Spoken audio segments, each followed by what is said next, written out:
Vale, este es el ejercicio que dejamos ayer planteado, que ya habíamos empezado a hablar del teorema de Gauss y ya sabemos que una esfera cargada, lo primero, toda la carga de la esfera está en la superficie. En el interior de la esfera no hay carga. Da igual que la esfera sea hueca o no. Me importa un bledo que la esfera sea hueca o no. Tiene importancia que sea hueca o no por el tema del épsilon sub cero y no sé cuántos, es decir, de la permitividad eléctrica del medio. Si está vacía, pues la permitividad eléctrica es la del vacío, épsilon sub cero. Si está la esfera es de algún material, aluminio, tal, lo que sea, entonces la permitividad eléctrica es la del material. ¿Vale? Pero por lo demás, la carga se distribuye en la superficie de la esfera. Vamos a ver un segundo, si ya hay más gente, ¿ves? Ya estamos todos. Esto es rapidísimo. Bueno, buenos días a todos. Vamos a hacer el ejercicio que empezamos ayer. Tenemos dos esferas cargadas, una de radio 2 centímetros y otra de radio 8 centímetros. Y las dos cargadas con una carga de 2 milicoulombios positivas. Están colocadas en posiciones fijas, siendo la distancia entre ellas igual a 5 metros. Pues vamos a hacer un dibujito de cómo sería la situación.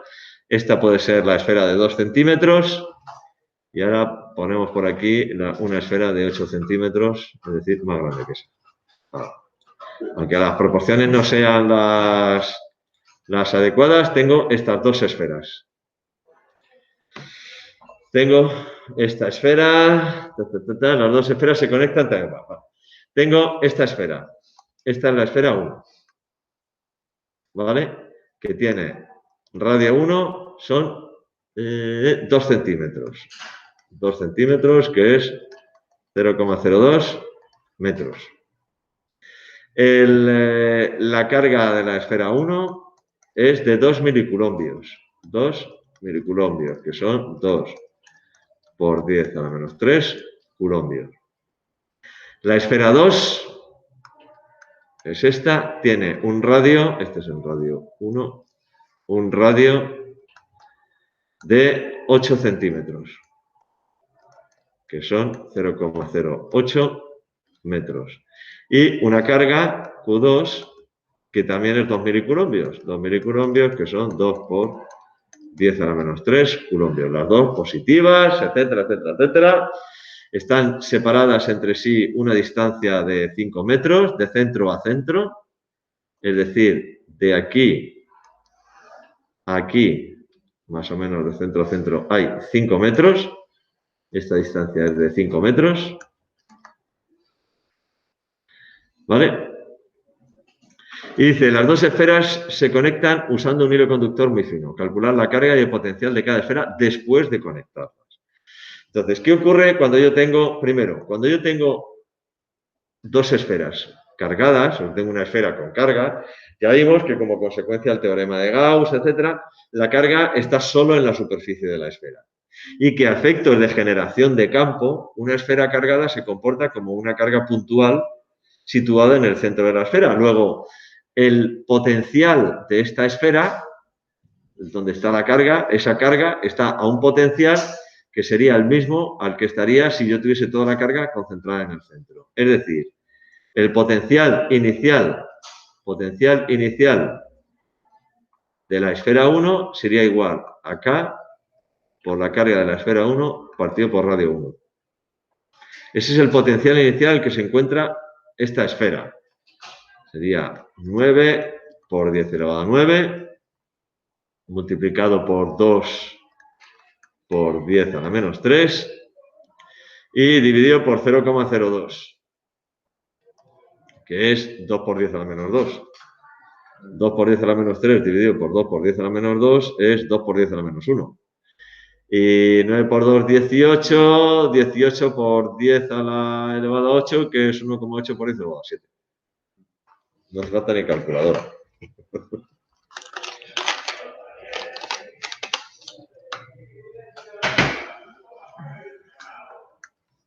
¿Vale? Repito, esto es 2 por 10 a la menos 3, arriba. 2 por 10 a la menos 3. Abajo son 2 centímetros, con lo cual sería 2 por 10 a la menos 2. 2 por 10 a la menos 3 dividido por 2 por 10 a la menos 2 es 2 por 10 a la menos 1.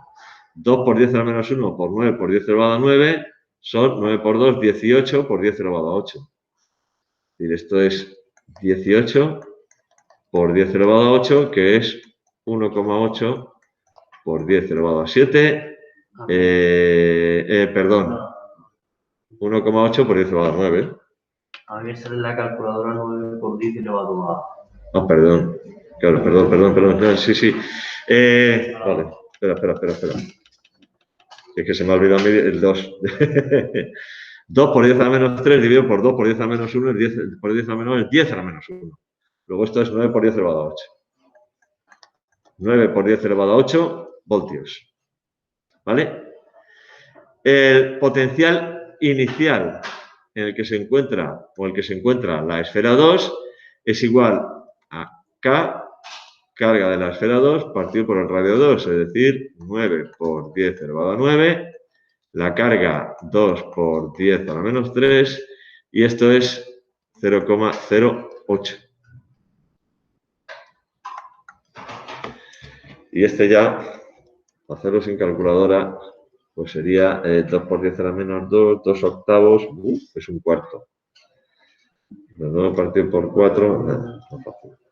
9 por 2 por 10 a la menos 3, dividido por 0,08. Ahora, 2,25 por 10 elevado a 1, 2, 3, 4, 5, 6, 7, 8. 2,25 por 10 elevado a 8. 2,25 por 10 elevado a 8 voltios. Ambos positivos, porque las cargas son positivas. ¿Vale? La carga es positiva. Vale, este es el potencial que se encuentra en las dos esferas antes de conectarlas con un hilo conductor.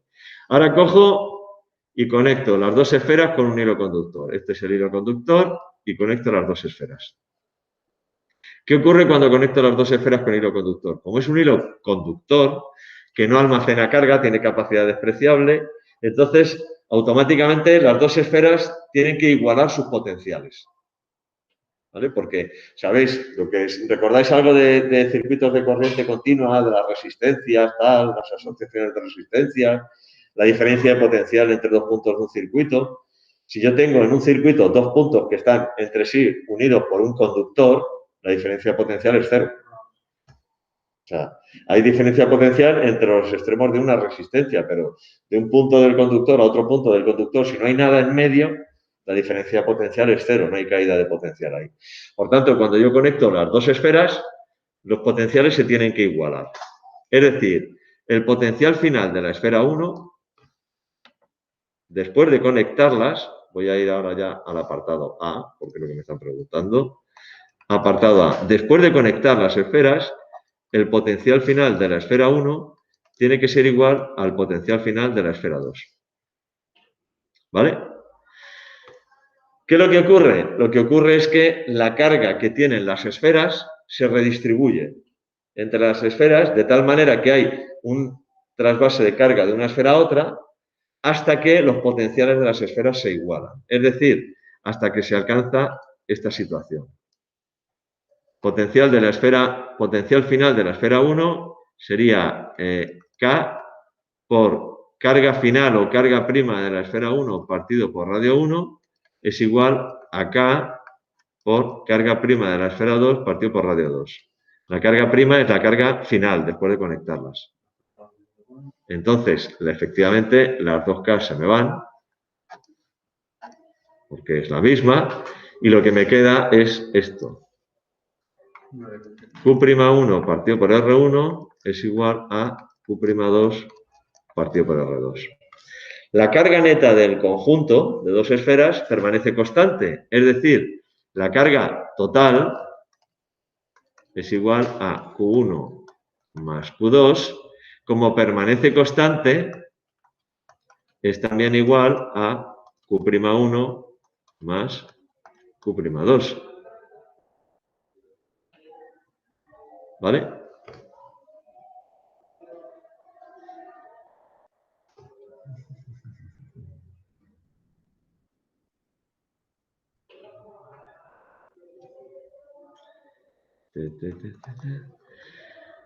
Por tanto, yo puedo poner aquí, por ejemplo, Q'2 es igual a la carga total menos Q'1. ¿Vale? Q'2 es igual a la carga total menos Q'1. Sustituyo aquí y entonces lo que tengo es esto. Q'1 partido por radio 1 es igual a la carga total menos Q'1 partido por radio 2. Si opero aquí, esto es lo mismo que carga total partido por radio 2 menos Q'1 partido por radio 2. Si ahora cojo este término de aquí, Q'1 partido por radio 2, y lo paso al otro lado, lo que tengo es que Q'1 partido por radio 1 más Q'1 partido por radio 2 es igual a carga total partido por radio 2. Hago esta operación y esto me quedaría, fijaos, R1 por Q'1 más, no, perdón, R2 por Q'1 más R1 por Q'1 dividido por R1 por R2. Y esto es igual a carga total partido por R2. Si aquí saco factor común esta carga '1, Q'1 por R1 más R2 dividido por R1 por R2 es igual a la carga total partido por R2. Y de aquí puedo despejar la carga de la esfera 1, Q'1, como la carga total. Y aquí, si yo paso este R1 por R2 multiplicando, el R2 con el R2 se me va, con lo cual me queda R1 partido por R1 más R2. ¿Veis lo que os he dicho? Es decir, yo puedo, por aquí, también puedo decir, oye, pues quito de aquí este R2 con este R2. Entonces R1 pasa arriba multiplicando y abajo me queda R1 más R2. Si yo hiciera lo mismo con sustituyendo en la ecuación original, en esta ecuación, en vez de haciendo Q'2 igual a carga total menos Q'1, haciendo Q'1, aquí puedo hacer Q'1 igual a carga total menos menos Q'2, voy a llegar a una expresión exactamente igual para Q'2 igual a la carga total por R2 partido por R1 más R2. Es decir, si os fijáis al final, la carga se redistribuye en relación al tamaño relativo de las esferas, a los radios de las esferas. ¿Vale? ¿Cuál es la carga total en este caso? Toda esta demostración, que yo la he hecho para que la tengáis, está muy bien si no te acuerdas de esto. Si te acuerdas de esto, lo puedes utilizar directamente, ¿vale? Pero la demostración está muy bien si no te acuerdas. Ya, cuidado, ya os he dicho que las fórmulas son armas de doble filo. Las carga el diablo. Si me acuerdo muy bien de la fórmula, está muy bien, gano tiempo. Ahora, como se me olvide un solo detallito de un signo, un tal, un no sé qué, un no sé cuánto, puede ser un desastre, porque entonces está fatal, completamente mal, ¿vale? Bueno, pues si yo ahora sustituyo los datos que tengo, la carga total, en este caso es 2 por 10 a la menos 3 más 2 por 10 a la menos 3 igual 4 por 10 a la menos 3 coulombios. Esa es la carga total. Entonces, la carga final de la esfera 1 sería 4 por 10 a la menos 3 por, y fijaos que como ahora es un cociente, lo puedo poner incluso en centímetros. La esfera 1 era de 2 centímetros, 0,02 metros, y esto sería 0,02 más 0,08. Pero esto es lo mismo que hacer 2 dividido por 2 más 8. 0,2. Te da exactamente igual. Con lo cual, esto es 4 por 10 a la menos 3 por 0,2. Que es 4 por 10 a la menos 3 por 2 por 10 a la menos 1, 8 por 10 a la menos 4. 8 por 10 a la menos 4 coulombios. Esa es la carga que quedaría en la esfera 1. ¿Cuál es la carga que queda en la esfera 2? Sería 4 por 10 a la menos 3 menos 8 por 10 a la menos 4, porque la carga total permanece constante. Lo puedo hacer también aplicando esto y me va a salir 0,08 partido por 0,02 más 0,08, que es 0,8. 4 por 10 a la menos 3 por 8 por 10 a la menos 1 son 32 por 10 a la menos 4, que es 3,2 por 10 a la menos 3.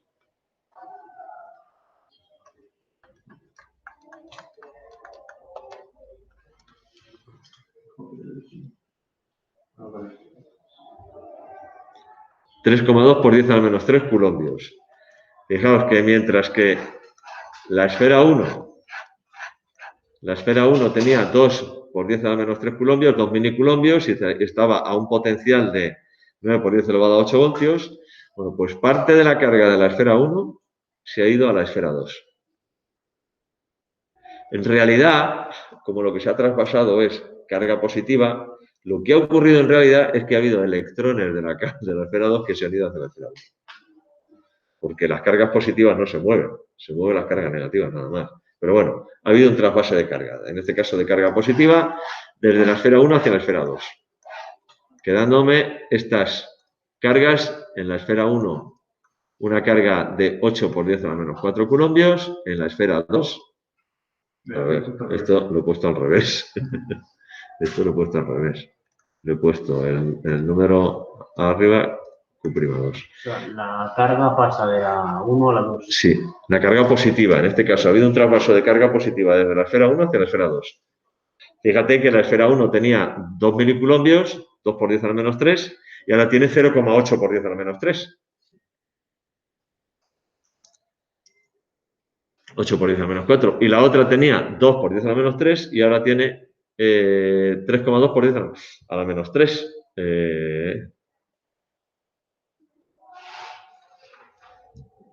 0,08.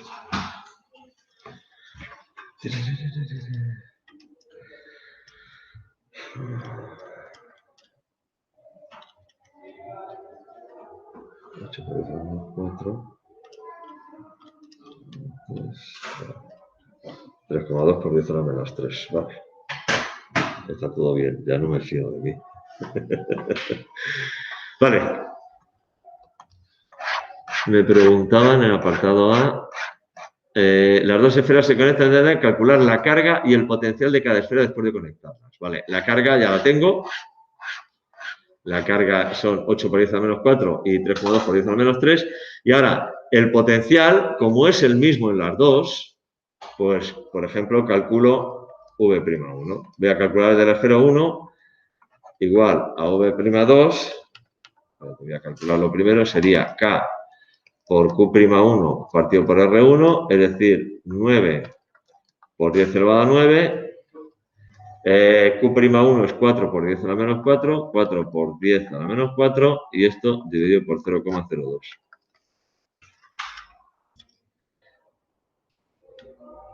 Por eso 9 por 4 por 10 a la menos 4, dividido por 0,02. 1,8 por 10 elevado a 1, 2, 3, 4, 5, 6, 7, 8. 1,8 por 10 elevado a 8.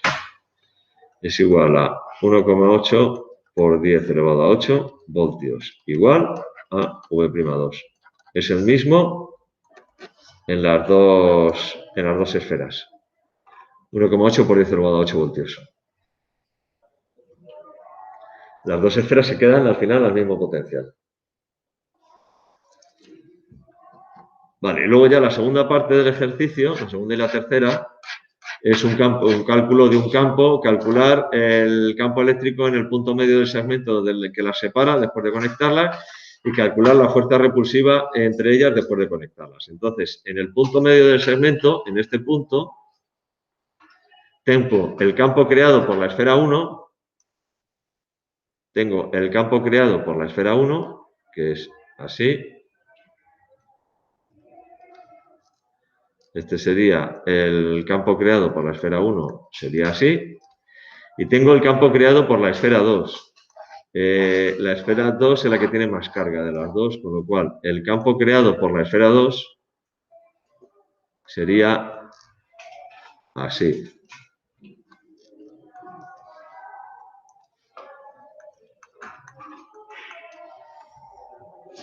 Como son positivas, con respecto a la carga que genera el campo se aleja, es saliente, por tanto ese es el campo creado por la esfera 1 y el campo creado por la esfera 2. ¿Vale? Lo único que tengo que hacer ahora es calcularlo con los datos que tengo. Como es en el punto medio entre las dos esferas, apartado B, el campo creado por la esfera 1 en ese punto es igual a K por Q'1 partido por R1 al cuadrado. Y ya lo he puesto con la notación vectorial, porque va hacia la derecha, por tanto, en el sentido positivo del eje X. Y esto sería 9 por 10 elevado a 9. La carga es 4 por 10 a la menos 4. Esa era la carga, ¿verdad? 8 por 10 a la menos 4. Ah, perdón. Aquí hay un error en el cálculo de potencial. He puesto una carga de 4 en vez de 8. ¿Lo veis? Aquí he puesto 4. Son 8. 8 por 10 a la menos 4. Este dato no es correcto.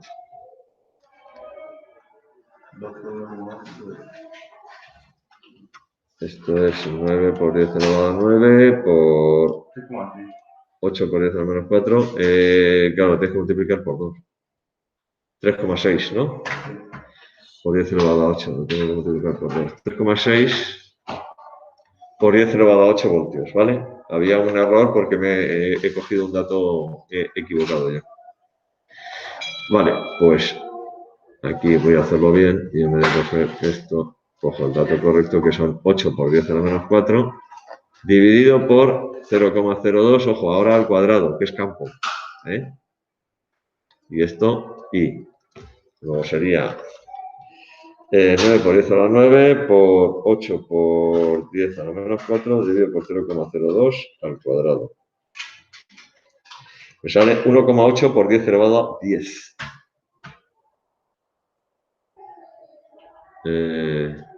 Sí. 1,8 por 10 elevado a 10. Voltios por metro, newton por culombio. A ver. Newton por culombio o voltios por metro, me da igual. ¿Vale? Ese es el campo creado por la carga por la esfera 1. El campo creado por la esfera 2 sería igual a menos K por Q'2 partido por R2 al cuadrado y, es decir, en el sentido negativo del eje X. Esto sería 9 por 10 elevado a 9. Esta era 3,2 por 10 a la menos 3, la carga. 3,2 por 10 a la menos 3 y ahora aquí son 0,08 al cuadrado.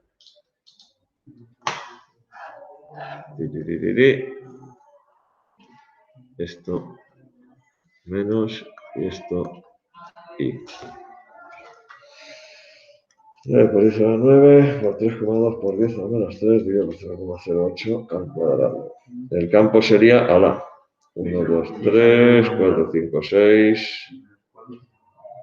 Menos, a ver, 1, 2, 3, 6, 7, 8, 9.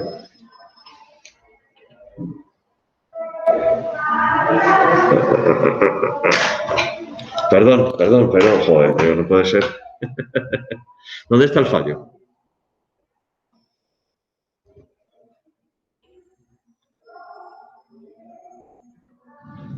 ser fallo. Sí, sí, sí. Hay un fallo.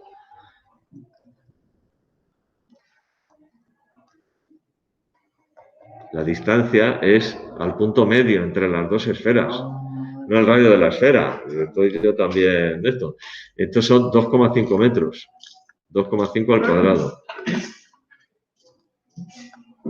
¿Vale? La distancia es 2,5 al cuadrado.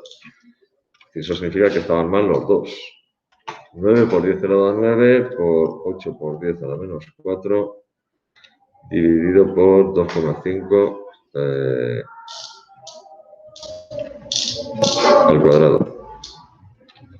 Vale, eso es esto es otra cosa. 1, 2, 3, 4, 5, 6. 1,152 por 10 elevado a 6. 1,152 por 10 elevado a 6 Newton por Coulombio, el primero. Y el segundo, 9 por 10 elevado a 9, por 3,2 por 10 elevado a menos 3, dividido por 2,5 al cuadrado. 4,608 por 10 elevado a 6, menos 4,608 por 10 elevado a 6 y Newton por Coulombio. Entonces, ¿cuánto vale el campo? Sí. E1 más E2. Te va a salir en el sentido negativo del eje X. El campo te va a salir negativo y es 1,152 menos 4,608. Pues sale menos 3,456 menos 3,456 y por 10 elevado a 6 por 10 elevado a 6 y Newton por Coulombio. Este es el campo en el punto medio que separa las dos esferas. Y en el último apartado pregunta la fuerza con la que se repelen ambas esferas. K por Q1 por Q2 partido por distancia al cuadrado. Ahí ya es la ley de Coulomb. 9 por 10 elevado a 9. La carga 1 era de 8 por 10 a la menos 4 coulombios. 8 por 10 a la menos 4. La carga 2, 3,2 por 10 a la menos 3. Y la distancia entre ambas es de 5 metros, dividido por 5 al cuadrado. 9 por 10 a la 9 por 8 por 10 a la menos 4 por 3,2 por 10 a la menos 3 dividido por 5 al cuadrado. Y eso sale 921,6 newton. 921,6 newton. ¿Vale? En este ejercicio, el apartado B y el apartado C, ya una vez que tenéis calculadas las cargas, ya sabréis hacerlo sin ningún problema, ¿no?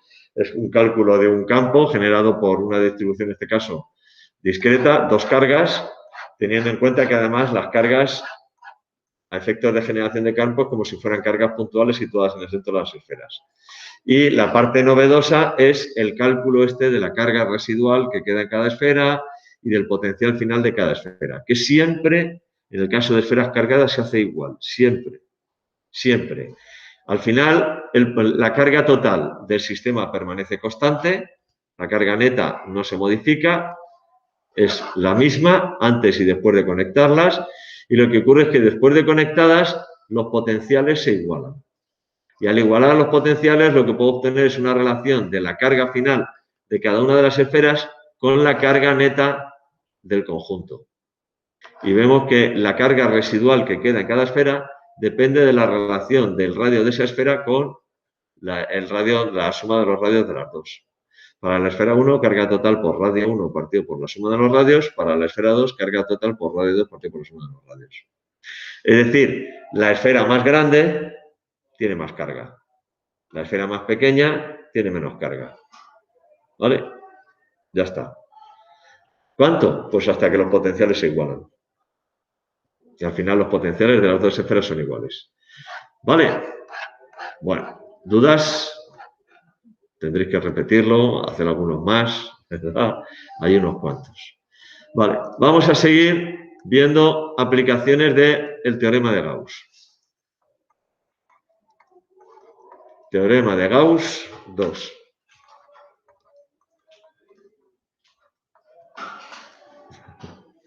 Teorema de Gauss 2. Ayer veíamos cómo yo puedo utilizar el teorema de Gauss para calcular el campo generado por una esfera cargada. Y llegamos a la conclusión de que a efectos de generación de campo, una esfera se comporta exactamente igual que una carga puntual situada en el centro de la esfera y que además, como consecuencia de la aplicación del teorema de Gauss, si yo coloco o diseño una superficie gaussiana que no esté en el exterior de la esfera, sino en el interior de la esfera, llego a la conclusión de que la carga está distribuida en la superficie de la esfera, no hay carga en el interior de la esfera. Lo cual me permite pues, hacer los ejercicios estos de esferas cargadas, etcétera, etcétera, etcétera, el efecto de la jaula de Faraday y explicarlo por qué cuando cae un rayo en un avión, pues a los que están dentro del avión no les pasa absolutamente nada. Pero es que el teorema de Gauss me sirve también para calcular el campo generado por otras distribuciones de carga. Vamos a ver el caso de un conductor. Un conductor cargado. ¿Vale? Con una densidad lineal de carga lambda, que sería coulombios por metro. ¿Vale? Densidad lineal de carga, esa es la carga por unidad de longitud del conductor. Entonces, vamos a imaginar que tenemos un conductor, vamos a suponer un conductor con carga eléctrica, vamos a suponer que tiene carga positiva, se puede hacer exactamente igual con carga negativa, no hay diferencia, ¿vale? Y vamos a dibujar un conductor, en principio, infinito, ese conductor, ¿vale? Vamos a dibujar alrededor de ese conductor, bueno, ¿cómo serían las líneas de fuerza generadas por este conductor? Las líneas de campo. Las líneas de campo generadas por este conductor, si el conductor tiene carga positiva, si suponemos que el conductor tiene carga positiva, está cargado positivamente, las líneas de campo van a ser líneas que con respecto al conductor van a ser salientes.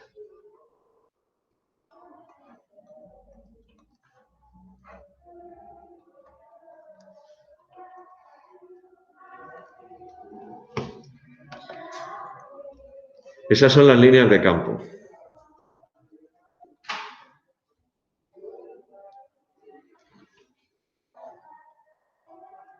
Si yo esto lo mirase desde arriba, lo que tendría sería el conductor, este sería el conductor, y las líneas de campo con respecto a este conductor serían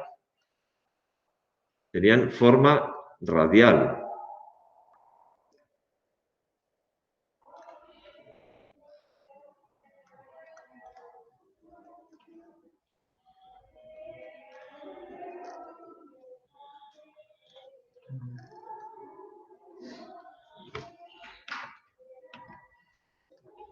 Así serían las líneas de campo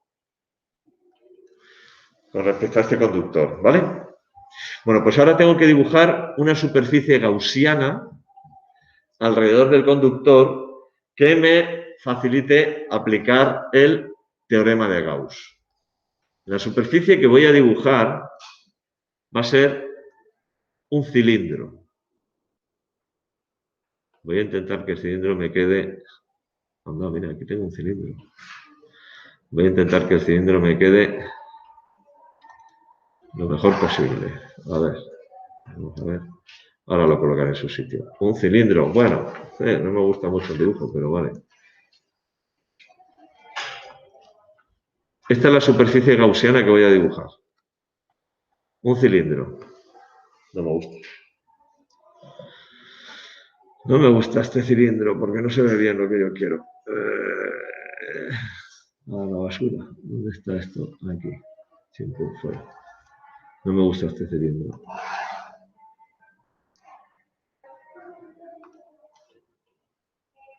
Opa.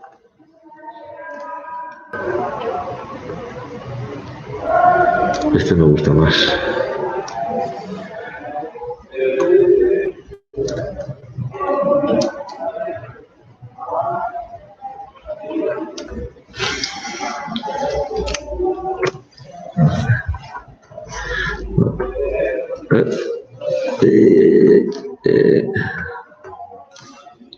Vamos a hacer un poquito más grande para que se vea mejor. Es ese, esto.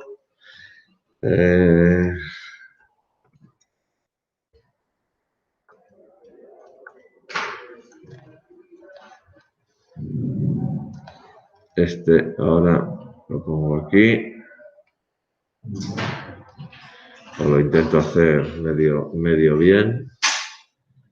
Y ahora de aquí a aquí. De aquí a aquí hago el cilindro. Bueno, ¿se ve razonablemente bien el cilindro?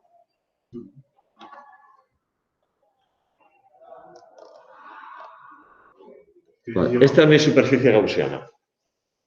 ¿Vale? Es un cilindro alrededor del conductor. Si yo este cilindro lo veo desde arriba, visto desde arriba, es de esta manera, ¿no? Esta sería la situación. Entonces, vale, ¿cuál sería en esta situación el flujo de campo eléctrico a través de esta superficie, de este cilindro? El flujo de campo eléctrico a través del cilindro sería la integral a lo largo de toda la superficie de campo por el diferencial de superficie. ¿Vale? Para simplificar la cosa, voy a separar esta superficie del cilindro, la voy a separar en tres superficies. Por un lado, voy a separar esta tapa 1. Voy a separar, por otro lado, la tapa de abajo, tapa 2. Y luego, todo esto va a ser la superficie lateral. Es decir, tengo dos tapas y una superficie lateral. Entonces, el flujo lo voy a calcular como flujo de campo eléctrico a lo largo de la superficie lateral más el flujo de campo eléctrico a lo largo de la tapa 1 más el flujo de campo eléctrico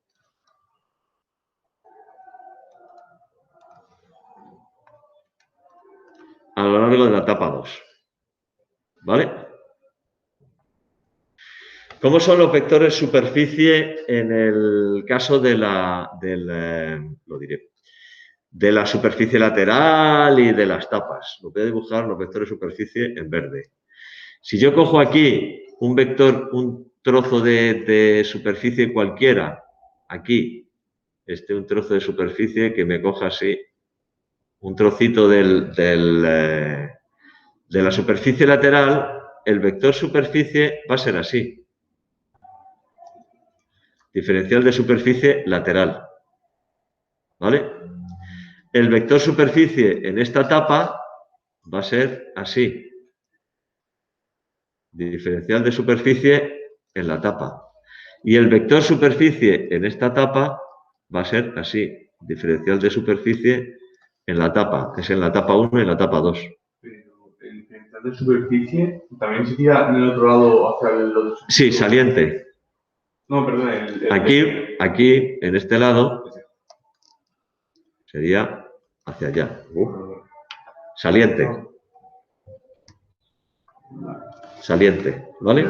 Ese sería el diferencial de superficie. Si lo dibujo aquí, el diferencial de superficie sería así.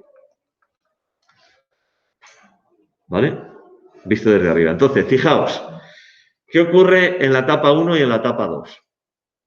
En la etapa 1, el vector diferencial de superficie, que es este, y el vector campo, que lleva la dirección de la línea de campo, son perpendiculares.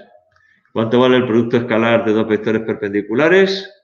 El producto de los módulos por el coseno del ángulo que forman. Y como forman un ángulo de 90 grados, 0.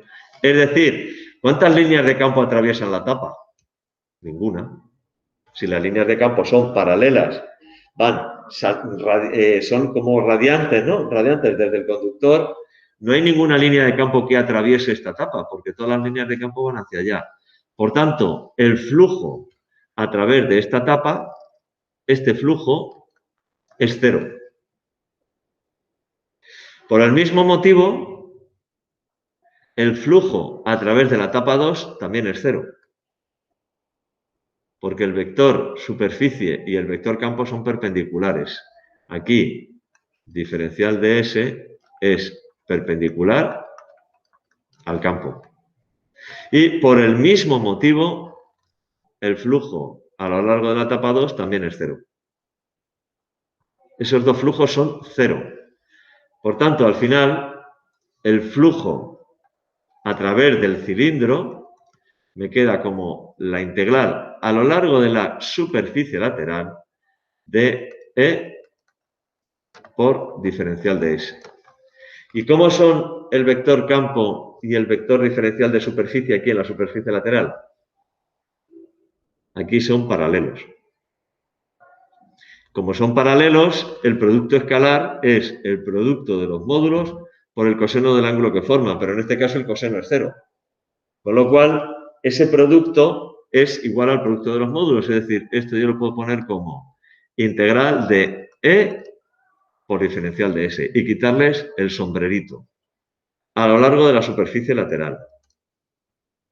Como el campo que genera el conductor no depende de la superficie gaussiana que yo haya elegido, entonces ese campo lo puedo sacar fuera de la integral diferencial de S a lo largo de la superficie lateral. Y esa integral a lo largo de toda la superficie lateral es igual a la superficie lateral. ¿Cuánto vale la superficie lateral de un cilindro?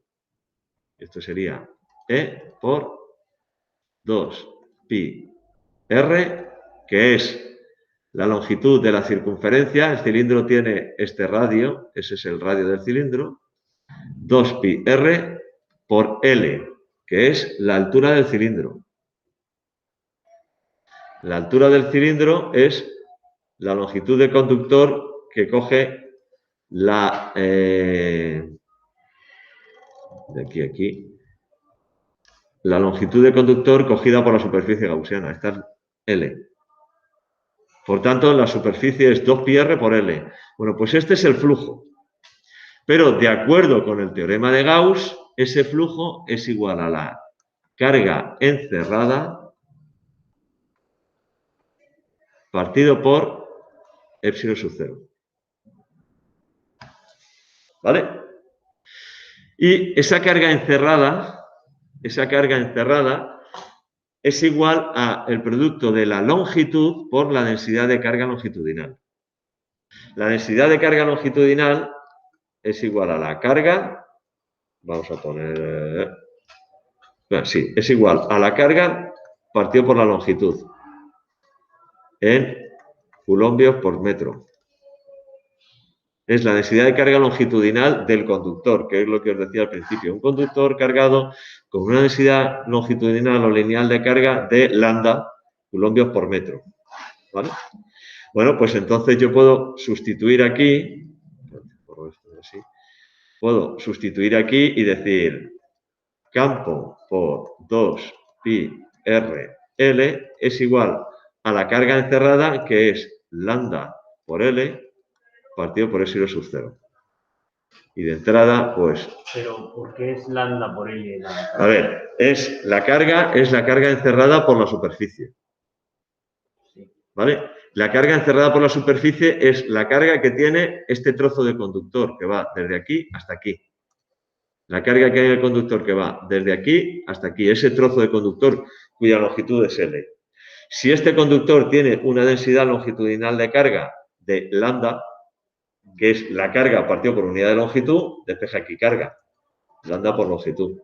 Entonces, de ese trozo de conductor, la carga es la densidad longitudinal de carga por la longitud de ese trozo. ¿Vale? Entonces, aquí la longitud y la longitud se me va. Y entonces, el campo generado por un conductor cargado me queda igual a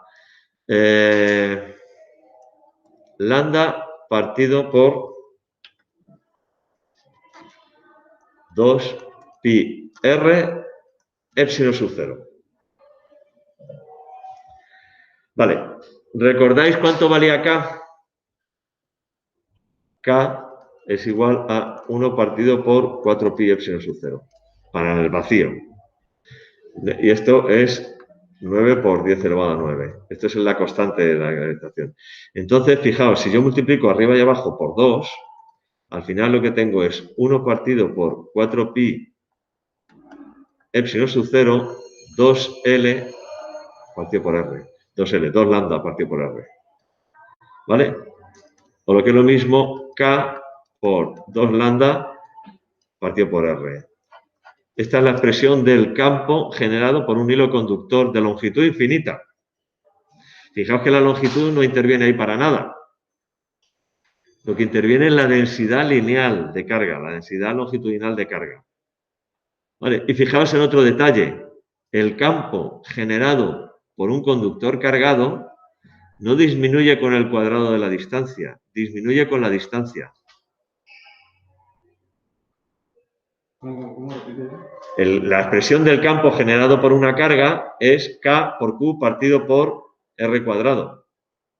Pero aquí es dividido por R. No disminuye con el cuadrado de la distancia, disminuye con la distancia. ¿Vale?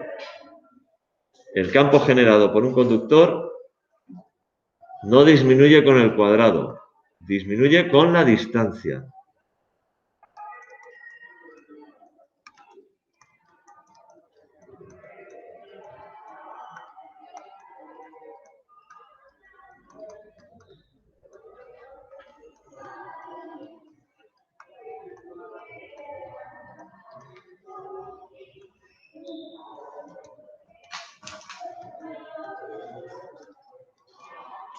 ¿Vale?